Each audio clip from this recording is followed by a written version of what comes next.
I first heard the term co-creation back in the early 2000s when I started studying the law of attraction.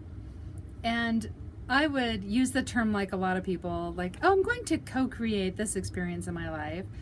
But what I really thought co-creation meant back then was me asking the universe for stuff and then the universe giving it to me, right? Like, I'm going to co-create this great experience or these new earrings or whatever. But yeah, I thought that it was just asking the universe for stuff. So what I had to learn is that we're actually always in a state of co-creating, that we co-create with our higher selves or our less conscious self. We co-create with the people we come in contact with. Co-creation is just about like connecting with another force, right? And then creating an experience together. So my daughter and I, today we got Starbucks and we co-created a relationship or an experience with the barista. And it was a great experience because we had great coffee. But other times we're not so lucky in our creative or co-creative experiences. You know, you might run into somebody who's really grouchy and you get caught up in their stuff, and the next thing you know, along with this person, you've created an experience for yourself that maybe is not so much fun. So what I had to learn was that we want to consciously co-create our experience. Because when we're just co-creating, going along with the flow and being unconscious, we might get caught up in somebody else's idea of a great thing to do or be or have. Not too long ago, my daughter was really excited about getting out and doing some driving around, and because she was learning to drive at this point. And my thought before she presented me with this idea was, I want to spend the day relaxing and doing what I want to do. Well, you know, she was a force to be reckoned with that day, and I ended up getting into her flow of energy, and we went out and did all the things that she wanted to do, which it turned into a fine day. That's fine.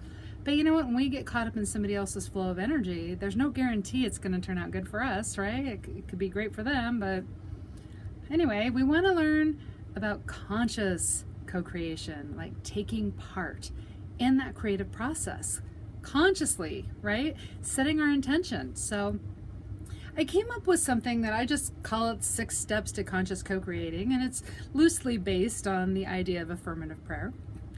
But the first thing we want to do as a conscious co-creator is we want to recognize that there's only one force in this universe, and that force is source energy, right? The creative principle.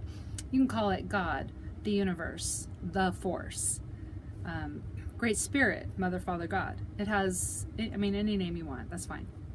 But this force is an everywhere present force. It is everything that is in the realm of the unseen, and it is everything that is made manifest in this world, that is right here where we are, everything we can see in this reality. It is every idea, it is every probability and possibility. So it's all the things that are yet to be, but have not yet manifest, have not yet found a channel to manifest into this world through. So this source energy is everywhere present. So this is good for us to remember, because say that you're in a challenging situation and you think, this is terrible, this shouldn't have happened. How am I going to survive this? How am I going to get through this? When you remember that source energy is an everywhere present force, that means it's right there in the challenge with you. Now, this isn't about denying that there's a challenge, and it's not about thinking that you have to turn something bad into something good, right? If there's a tragedy, you don't have to say, oh, well, God is present here, so everything's all right, it'll be fine. You don't have to do that. But recognizing that source energy is all there is, even in that difficult situation, means a solution can present itself. And when we recognize and remember that source energy is everywhere present, in that challenge, we are more receptive to receiving that inspiration that will guide us through the challenge, right? How to move out of that, right? How to move through it. Now, if we're resistant and think things are wrong, that this tragedy should never have happened, and they shouldn't, who wants tragedies to happen? But if we're resisting it, we're not going to be open to receiving the guidance to move through it.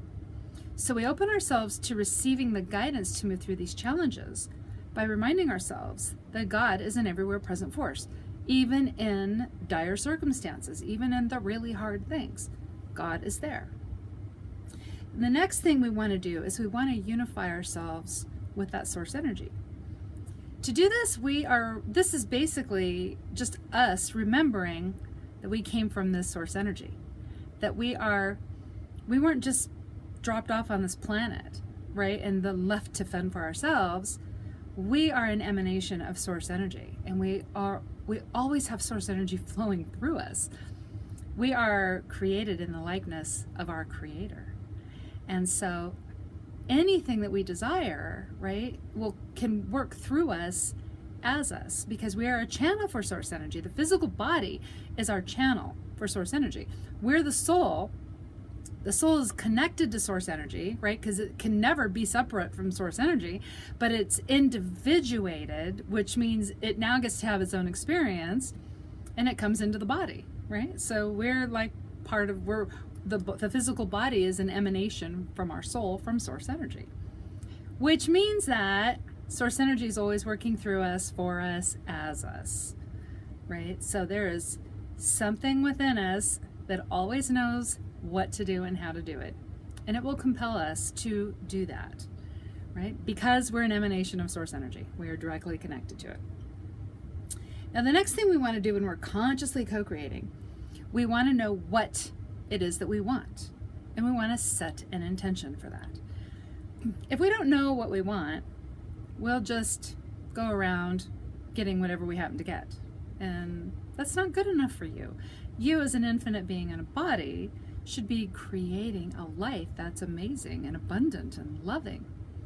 So we set the intention. We know that our purpose for being, and in the science and mind tradition, they call this creating a purpose statement, right? So what is your intention? See, if we don't have an intention, again, that's like getting in your car and just saying, I want to go for a drive. And you just drive and drive and drive. Well, your experience could end up being good. Or you could get lost, or end up in a neighborhood you don't like, or you could get lost, or you could run out of gas. Yet, if you get in your car and you decide, I'm going to drive to the beach, and you name the beach city you want to go to, you have now you have a destination. You know where to go. All right, so you are more consciously co-creating that experience because you've chosen a destination. The next thing that's really important for us is to believe in it now, to believe that we can have that we desire. Sometimes we desire something and we say, oh, I greatly want this thing, but then we say, oh, but that might be really hard, or that might change my life too much, or maybe my friends won't like me if I do that. And so we might set an intention, but then we have all these reasons why maybe we really don't want it, right? We want to remember, again, I always go back to step 1, remember that source is everywhere present. Step 2, I am an emanation of that source energy and created in the likeness of my Creator, which means I can do and create any experience that I'm wanting to create, right? So we want to believe in what it is that we're desiring, right? And to the extent that we believe we can have it, we can have it. Like if you want to, say you want to move to Santa Fe, New Mexico, and that's your dream to do that, but then you start thinking, moving's hard, and I don't know if I could do that. God, I don't want to move again. Well, you've just said, I want this, never mind. I want this, never mind. Well, that'd be like going into a restaurant and ordering a cheeseburger, and then the waiter brings you your cheeseburger. You say, no, I'd rather have potato soup. And so they take your cheeseburger, and they bring you potato soup, and then you say, no, I would rather have pancakes. You're not actually going to get to eat anything if you keep sending your food back and changing your mind. Right? So we want to believe in it, right? Whatever we can believe in, we can have that, right? To the extent that we can believe in it. How much good can you embody? How much good can you draw into your life? Whatever you believe you can. Okay. The next thing we want to do is give thanks. Now, I learned something interesting. When we're giving thanks, our fearful, limited mind thinks that it's a done deal. And so it won't put up as much resistance because it thinks it's already happened. See, in our way of thinking, if we imagine something, our brain just accepts that as a truth, right? That's why if you're at work and somebody tells you, oh, the boss wants to see you, you might start having anxiety because you think, why does the boss want to see me? Am I going to get fired? Am I in trouble for something, right? And you'll start, maybe your heart's racing and maybe you'll break out in a cold sweat. But then you get to your boss's office and your boss is like, yeah, you left your sweater on my chair, right? You had the actual physical experience of a bad experience with your boss, even though it turned out to be nothing, right? Well, this is where giving thanks for something that has not yet happened can be so powerful, because we'll also accept that as true. So if you give thanks for a smooth experience in moving into another state, your brain sees that as already a done deal, and then things will work out. You'll receive the guidance and the inspiration to move you in the direction where that move is a smooth move, right? Where things do go easily, right? So we give thanks ahead of time just to, well, of course, the attitude of gratitude tends to draw more into our lives. But when we're grateful for something, we're lessening the amount of resistance we're going to have to getting that. And you know, our small, fearful mind is a master at resistance. It's setting up resistance for us, right? And we'll fall for it all the time. We fall for it all the time. Okay, so attitude of gratitude. Give thanks for that desire. Imagine it.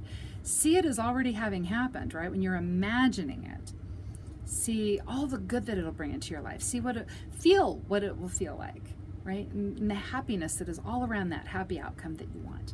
Give thanks for all of that, because as you're giving thanks for it, what's happening is you're planting the seed of your desire in the realm of the unseen, in the realm of pure potential.